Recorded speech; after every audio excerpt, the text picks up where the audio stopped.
G'day and welcome to Monday's Kenty Blitz, your afternoon hit of rugby league from Monday to Thursday. Round 3 is in the books and the greatest game of all continues to throw up good storylines. We've got 2 undefeated teams, 3 winless teams, but where I want to start is players impersonating referees. Josh Curran, Paul Kent, firstly, welcome to you, but in the words of the great Fatty Vaughton, what is doing with that penalty? It's a funny one, isn't it? Look, the Curran... It's claimed that he wasn't actually trying to impersonate the referee. He was just saying offside. Now, the referee penalised him for saying that he was trying to indicate to, I think it was Barlaw that he was trying to say it to, but that hasn't actually been officially identified. But he was trying to sort of con him a little bit, pretend he was a referee by calling him offside so he wouldn't make the tackle. It's a funny one, Tom. Is it outside the rules or is it gamesmanship? And this is, I think, an issue that the NRL hasn't quite understood or addressed at the moment. Gamesmanship is part of the game where if you can get one over an opponent by outfoxing him or trying to just sort of get him off his game, that's what you do. In every sport as well. In every sport. You look at boxing. They just can't hurl enough insults at each other to try and get inside the head of their opponent.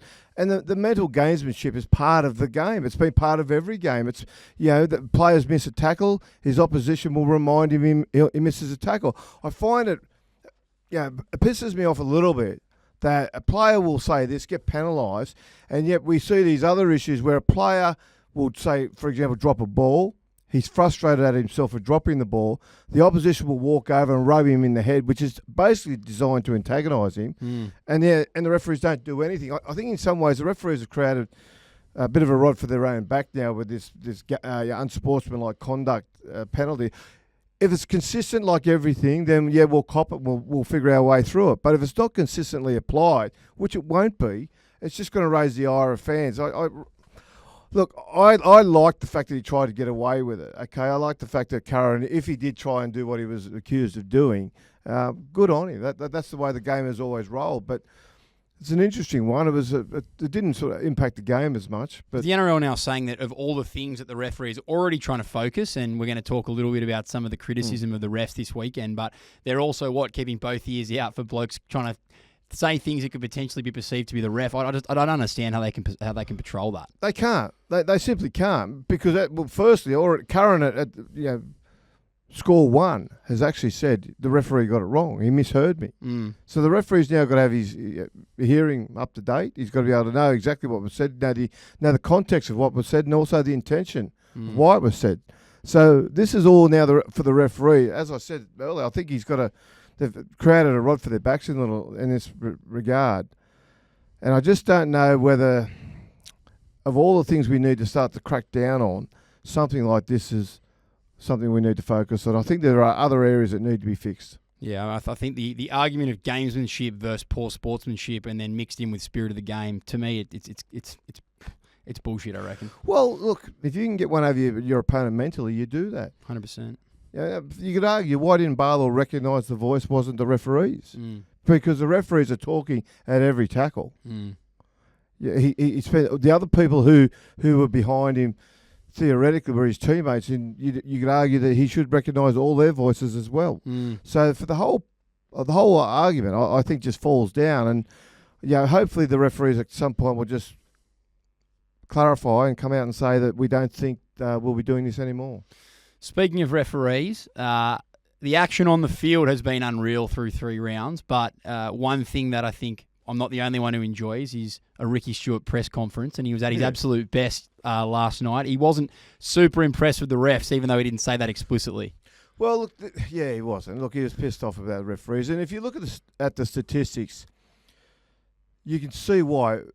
The Raiders had a lot of ball against them early in the game, okay? The end result of that was when Horsburgh went to the sin bin, the dam burst. They just physically, they were no longer able to match it with Manly, who are a frighteningly good team when they're on song in attack. And when they're at home. But let's start to try and delve a little bit deeper into this. Let's look at the fact that the 6 agains, which the NRL politely disguises ruck infringements in their stats, were 6-1 against the Raiders at Brookvale with a vocal home crowd behind them. Okay, so the 6-1 agains created a pile up of defence for the Raiders. What that does is creates momentum in the game, and momentum is hard to address. Horsburgh then, soon after that try was disallowed, went to the sin bin. He went to the sin bin at 0-0. He came back, I think it was 24-0 when he came back. And 10 minutes later, there was 5 tries in 15 minutes scored by man. And that's what momentum in the game does. Six agains are the dirty little secret, I think, at the game at the moment. For Manly fans sitting there currently, chewing your arms off, saying, blueing about favouritism, the week before against the Warriors, they lost the 6 against 7-1. Okay, what we saw at the end of the Raiders Manly game was the Raiders had done 408 tackles, and Manly had done 222. In the first half alone, it was over 200 tackles against 70 tackles. One half of footy. Raiders made the same amount of tackles that they made in the first half. Yeah, and the thing about 6 agains, while we all celebrate how fast it makes the game and it just stops that breakdown, what it also does though is it stops us examining the actual incident. So it allows the referees, if they got it wrong, keep going. And what you can start to sort of put a picture, and maybe some viewers out there, listeners out there might know the stats for this, how often the home team get the 6 agains. Because that could be crucial. And that's, we're all critics of hometown refereeing, and the referees are very, very mindful of that. They used to, in the old days, have a code word, and they'd say to the referee, to the bloke in the bunker, how's Nigel going? How's Nigel going? And he'd say pretty good, or he'd give him whatever. They'd be past. Needs a shot in the arm. Yeah, exactly. Yeah, the home team might need a bit of help here, or the away team. And what to do? You get the old-fashioned square-up penalties. At 7-1, you give a couple of late penalties, and at 7-3, it doesn't look so bad. Things like that. The other part to it also is that when do the 6 agains come? It's very different getting a 6 again on tackle 1 as opposed to tackle 5. If you've just made 5 tackles and suddenly got another 6 to come at you, that's a lot of work to really get through. 6-1, first tackle in the set, that doesn't really make that big a difference. But we see over time, the Raiders exploited almost the same thing early in their first couple of wins with those offloads. They were almost getting an extra tackle because the tackle had nearly been complete when they were getting those offloads. I want the NRL to come in and try and address this for us. I also think, the suspicion in me, is this why the NRL has cracked down this year on coaches criticising referees? Was there some statistic? They do all their statistics at the end of the season. Was there some statistic last year, which the coaches would be aware of and complain about an advantage to home teams or more successful teams or top 8 teams in the 6 agains? Because it is such a hidden stat, but it has a enormous impact on the game. Just to be clear, are you against the 6 again rule, or at the moment have you got an issue with the way that it's being patrolled? Well, because I'm going to say I'm kind of both. I had at the pub I was on the weekend, the Waratahs was on one TV and the league was on the other. Yeah. And the thing that I noticed was every time I looked up, there's a bloke kicking a penalty goal. Yeah. And the league at the moment, yes, I agree. The patrolling of it's a little bit iffy, but it makes for pretty good watching. Yeah, I agree with that, but rugby just makes for ugly watching no matter what's happening on the field. Like, they've just killed their own game with these technical... It is fair income dreadful. Well, all these technical decisions that they've brought into the game have basically killed running rugby. It no longer exists. The game that we all grew up watching with...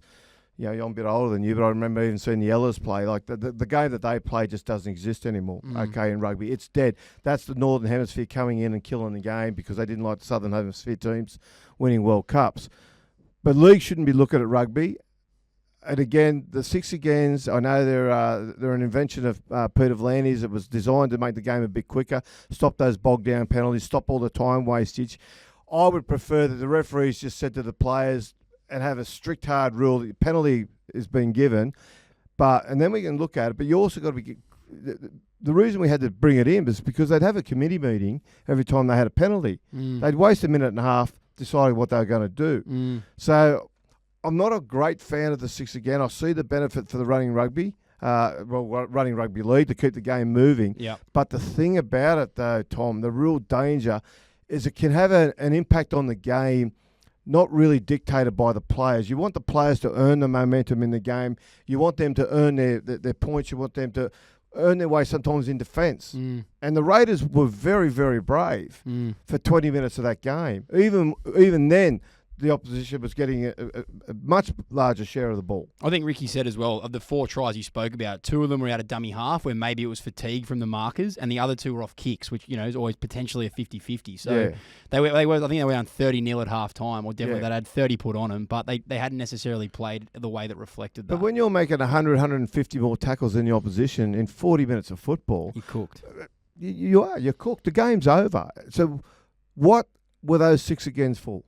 And how damaging to the Raiders were they? And how damaging are they to other teams? Manly could quite justifiably say, well, same thing happened to us the week before against the Warriors. When you're getting 6 agains given against you when you got a player off the field, you're cooked, aren't you? The other thing that Ricky brought up, often 6 agains are for laying down in the tackle, slowing the ball down too long. Okay, that's what we all jump on.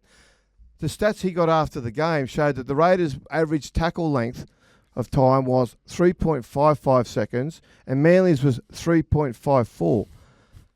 That's 1/100th of a second difference, and it resulted in a 6-1 6 again against them. It was a great stat that he went armed into that presser with. But it's true. Yeah. It's so true. 1/100th of a second in average time. And then to be 6-1's a joke. And given the Raiders had done an extra 150 tackles or thereabouts, you've got to say, well, they've done that. They've handled themselves pretty well defensively. 100%. I was having a look at the 6 again rule. Did you know it was actually trialled in Super League 30 years ago? Oh, was it really? Yeah, they trialled it. And got rid of it. As you and I were chatting about the other day, they also had winners kick in Super League, so they played around with a few funky things. But what's interesting about that, though, is if they trialled it in Super League, so the one time we're watching Super League, back then we used to watch Super League on Monday nights, and the ARL competition, as it was back then, was on Friday nights. So what you could do, the Super League did have a few different rules that they brought in to try and excite the game, 2 of which you just spoke about. But when you compared it to the way the other competition was playing, it was pretty quick to see what the preference was. I don't remember the 6 again rule in Super League, but I do remember the winner's kick rule in Super League, and nobody liked it. And when, towards the end, Super League couldn't get rid of that rule quick enough. I think the 6 again was trialled. I don't think they actually took it into the competition, but they played around with it at the start. On that game, obviously, lots been said about the Raiders potentially getting the wrong end of the stick on the refereeing, but I thought Manly were pretty good. They've got a 30% win rate without Tommy Turbo, but they looked pretty sharp yesterday even without him. Hey, they look great. Yeah, but look, they did. They came out, they started well, they started strongly, and they got that real early spurt of possession, which helped them a lot. All the football early on was in Canberra's territory. That said, though, Tom, Canberra nearly scored the first try. Okay, when it got taken off them. But Ricky reckoned he'd done a two-day session with the NRL about that rule, and he still can't work it out. Well, he's not on his own. I could say that. I still can't work out as well. That's the second drubbing that Manly have given someone, and Daly Trevins walked away with yesterday. How many Dally M points do you reckon he got? Let me guess. 2. 0. There you go. I can't work out how the system works. Who are these people? Let's expose the judges. Let's get it out there.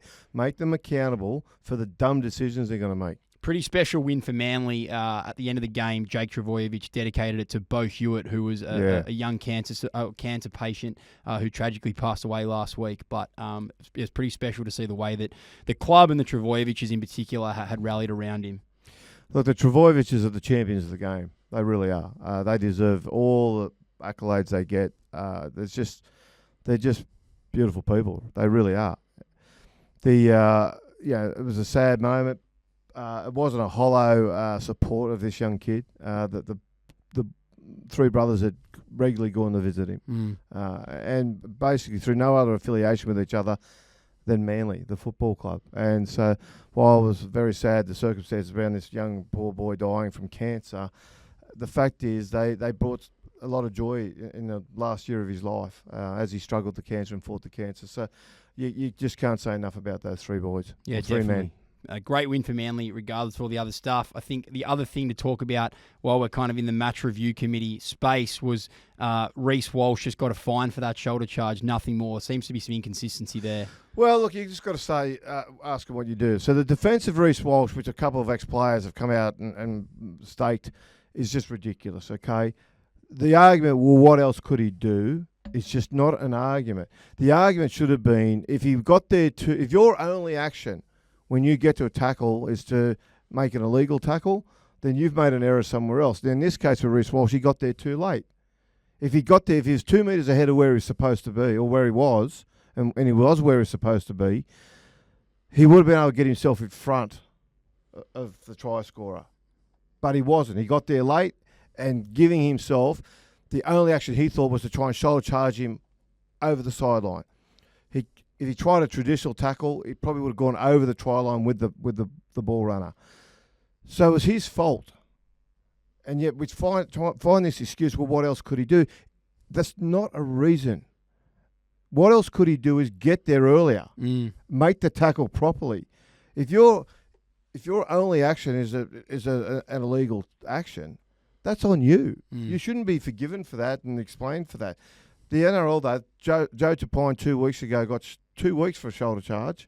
Reece Walsh gets a fine. It's a tough one to understand sometimes. Definitely is. PVL, probably or his department, his area, they're going to answer a few questions internally, but externally, he's come out throwing some punches over the weekend, particularly against the AFL. There seems to be this, it's fashionable at the moment to talk about, is the AFL bigger, is the NRL bigger? But PVL's come in and he's had his word on it. Well, the fashion is because the NRL have quite openly said that they're going to come out and they're going to hit the broadcasters up for what they believe will be the biggest broadcast deal in Australian history. And most importantly to them, and this is why it's all catching fire, is that it'll be bigger than the AFL deal. Rugby League's never really had a bigger deal than the AFL deal. But they've got the figures now, the NRL, which shows 154 people watched the NRL on TV last year, 140 watched the AFL. And so all the figures are in the NRL's favour now. For the first time where you can categorically record all these things, or as best we can, all the figures are in the NRL. So the NRL is saying to the broadcasters, you're going to pay. Then the wood duck Andrew Dillon, the boss of the AFL, comes out on the weekend and with this little smug, smart-ass comment, says, let me get the quote right. We prefer to measure ourselves on traditional metrics like people turning up to games. Traditional metrics. A traditional form of communication once was Morse code, but Andrew, we've moved on. Okay, so it's just a shit comment from the CEO there. It's a smug, arrogant comment designed to shitpot rugby league again. Peter V'landys, to his credit, didn't cop it. Came out, had a crack at him, then accused the AFL of actually copying things like their investment strategies and things like that, which the AFL are doing. Because there's this whole arrogance from the AFL about what a better game they are. They're better educated, they're smarter, they're more clever.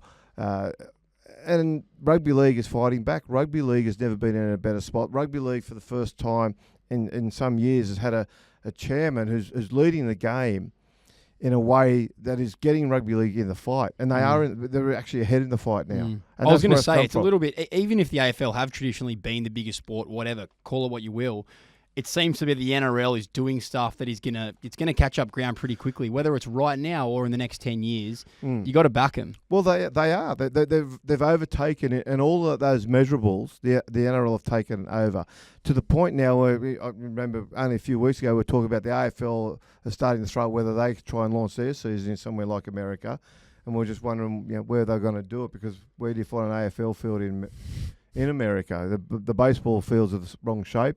The NFL fields are too small. It's too small for rugby league, but they found a way. But I just think good on Peter V'landys for coming out and standing up for the game. I think the game needs it. I think the game thrives on, the fans of the game thrive on the boss of the game kicking the AFL in the guts. 100%. While we're on PVL, we had a good question come in from Sukhoi33. Don't forget, if you are liking Kenty Blitz, make sure you like and subscribe to videos on Spotify or YouTube. And if you've got comments, whack them in the comments section on YouTube, because we are going to run a few past Kenty when we can. Sukhoi33, he wants your opinion on a couple of things about the upcoming TV rights deal.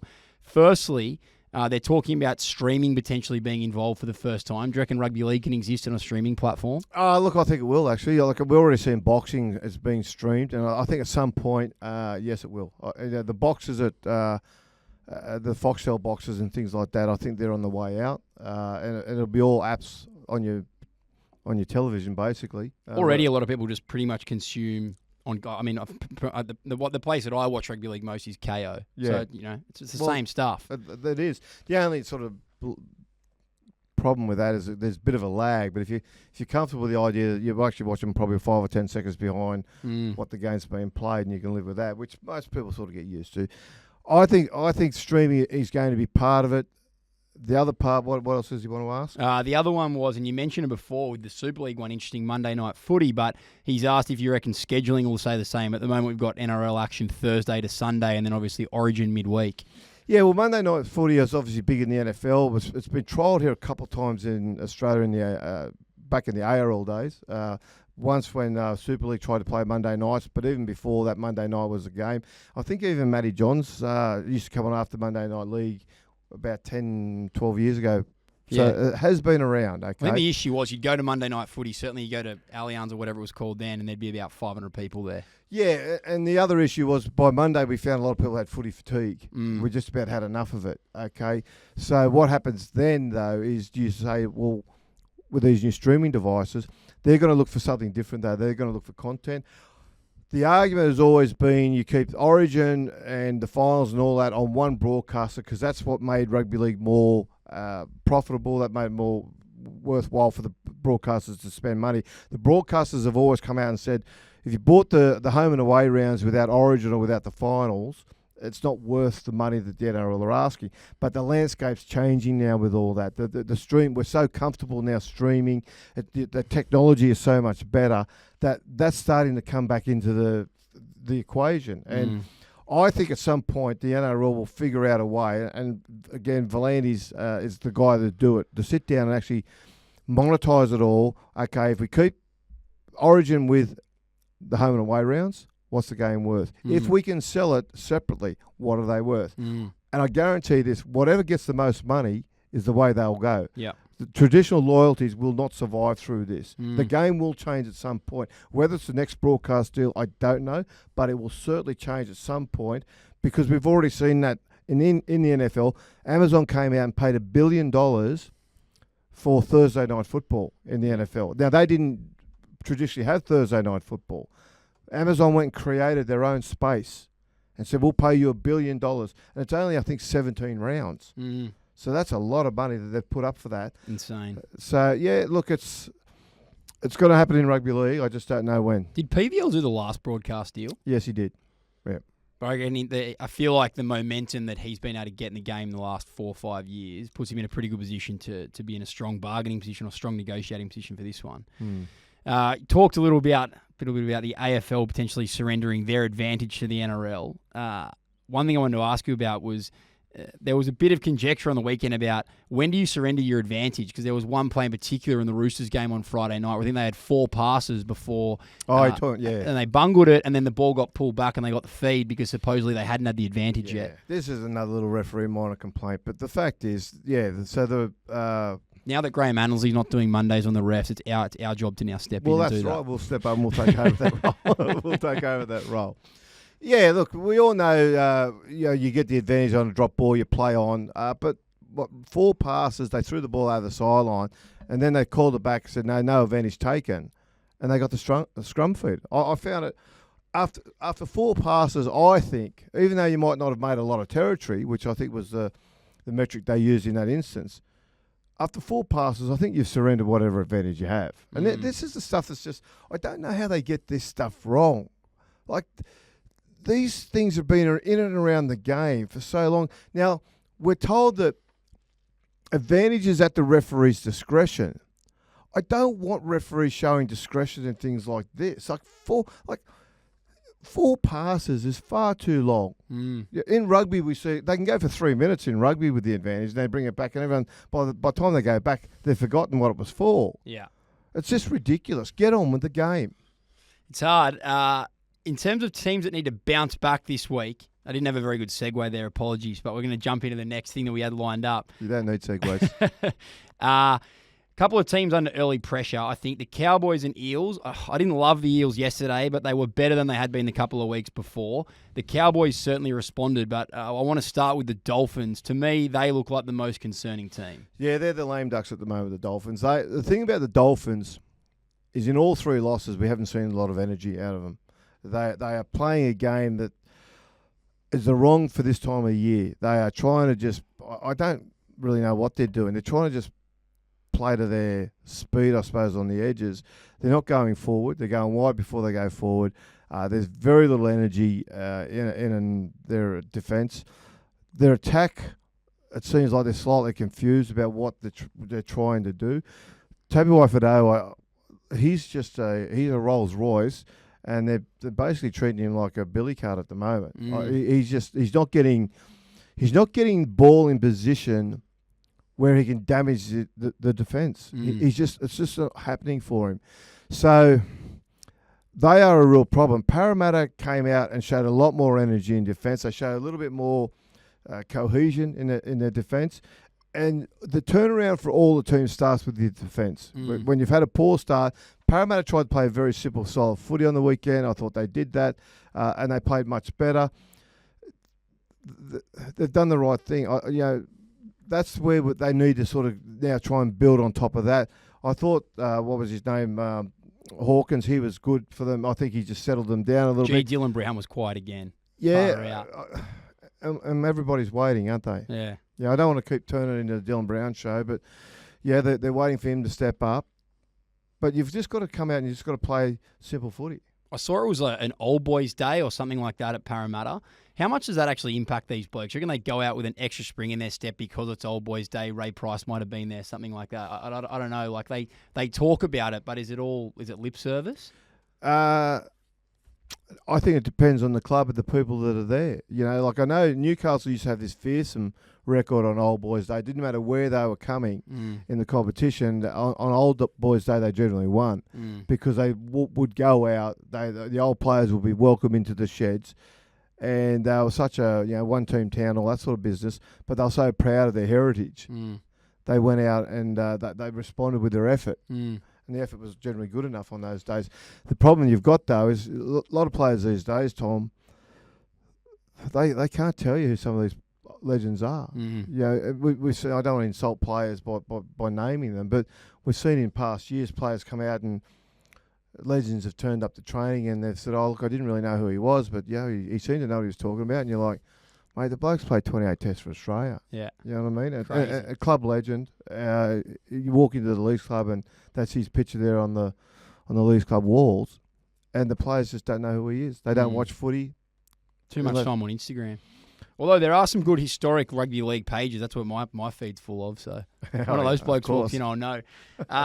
Round out today. Last question from Anton Thomas. He says, or he asks, do you think the Eels and Dolphins clash in round 9 could be the chance for those two teams to get their first win? I saw this question, Tom, so I did a little bit of research, which people like to hear. So we've gone through it, and the Eels run home and into the Dolphins game is Manly, Dragons, Raiders, Tigers, and Sharks. That's going to be a tough run for the Eels, given the way they're currently travelling. They won't get Manly. They might get the Dragons. They won't get the Raiders. Might get the Tigers, although Tigers in the 4 for the first time since round 1 2020. Let's get carried away with that.